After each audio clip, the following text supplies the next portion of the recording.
In a quiet corner of London, near Hampstead Heath, stood a house wrapped in ivy and secrets. Inside lived a woman who once spoke through her art, and then, one day, stopped speaking forever.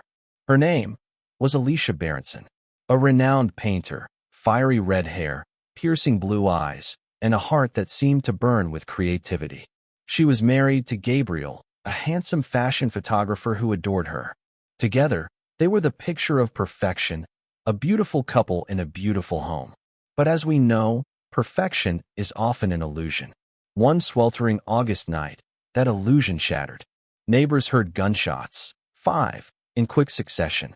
When police arrived, what they found was a scene that would haunt them forever. Gabriel sat bound to a chair, his face destroyed by bullets. Alicia stood nearby, her white dress drenched in blood, a knife at her feet, and deep cuts along her wrists. She said nothing, not a scream, not a single word. When questioned, Alicia remained silent. Completely, utterly silent. Not once did she speak again. Her only statement came later, not in words, but in a painting, a self-portrait she titled Alcestis. In Greek, it means the woman who sacrificed herself for love. The painting showed Alicia, naked in her studio, brush in hand, eyes wide open, but empty, hollow, her mouth slightly parted in a silent scream. It was haunting. It was beautiful, and it told the world everything except the truth.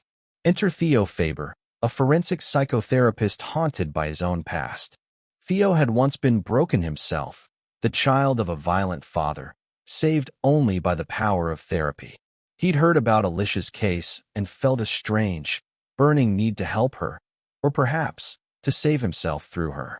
When a position opened at the secure psychiatric unit called the Grove, Theo took it without hesitation. The Grove wasn't a hospital, not really. It was a crumbling Victorian building that felt more like a prison. Inside, Theo met the staff, Stephanie Clark, the strict unit manager, Yuri, the kind but secretive head nurse, and Christian West, a psychiatrist from Theo's past, a man who greeted him with thin smiles and hidden hostility.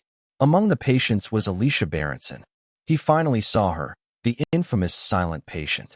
She sat slumped in a chair, heavily medicated, drool collecting at the corner of her mouth, eyes dull and distant. Theo was stunned. This couldn't be the woman he'd imagined, the fiery artist, full of life. But behind those blank eyes, he sensed something still alive, something trapped. Their first session was heavy, the silence thick enough to suffocate. Theo spoke softly, telling her he wanted to help.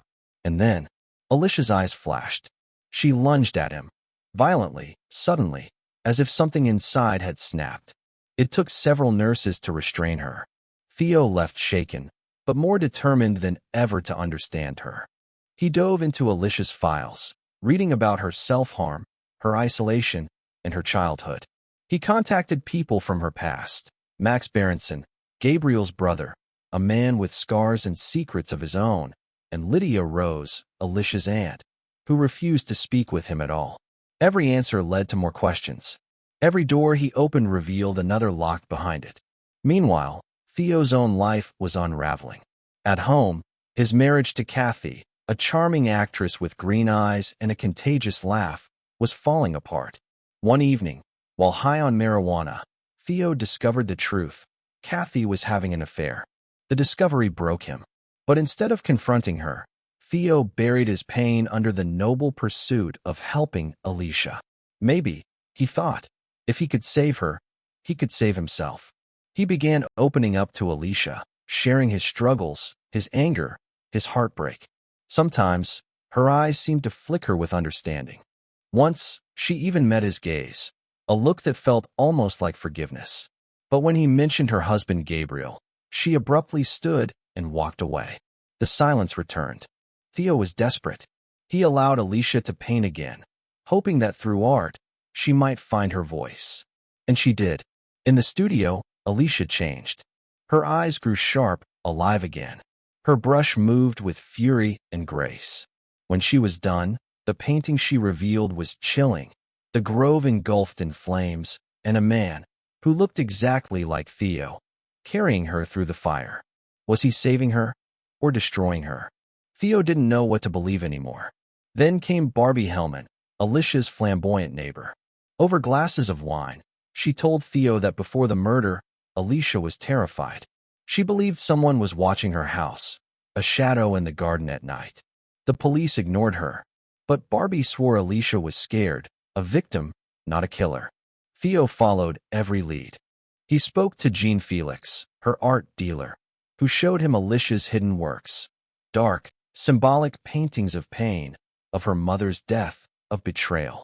He also learned about Alicia's father, a cruel man who once told her, after her mother's fatal accident, that he wished she had died instead. That night, as a child, Alicia whispered to her cousin, "Dad just killed me." Theo finally understood the depth of her trauma. Her father had destroyed her long before Gabriel ever could. And that, Theo believed, was the key to her silence.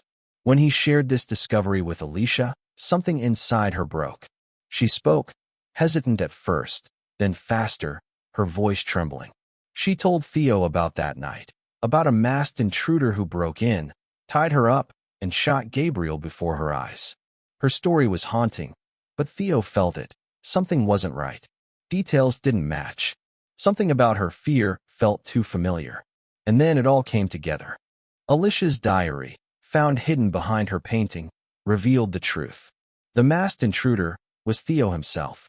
Driven by jealousy and heartbreak, Theo had followed his cheating wife's lover and discovered that lover was Gabriel. Yes, Gabriel, Alicia's husband, was the man Kathy was sleeping with. Theo confronted them that night, in their home, a mask on his face, a gun in his hand. He tied them up, demanding the truth. Gabriel begged for his life. And when Theo asked him if he'd die for Alicia, Gabriel said, no. That was when Theo pulled the trigger. Alicia didn't scream. She didn't fight. She simply stopped speaking, trapped once more in the silent prison her father had built long ago. Years later, in her diary, Alicia wrote everything. She described how she recognized Theo, how she'd lied to protect herself, but knew he'd come for her again. When police found the diary, the truth was finally exposed. Theo, the man who swore to heal her, had been her destroyer all along. As snow fell outside the hospital window, Theo smiled faintly. The truth was out. His silence, broken at last. If you enjoyed this story, subscribe for more haunting tales and hidden truths. Because every silence has a story behind it.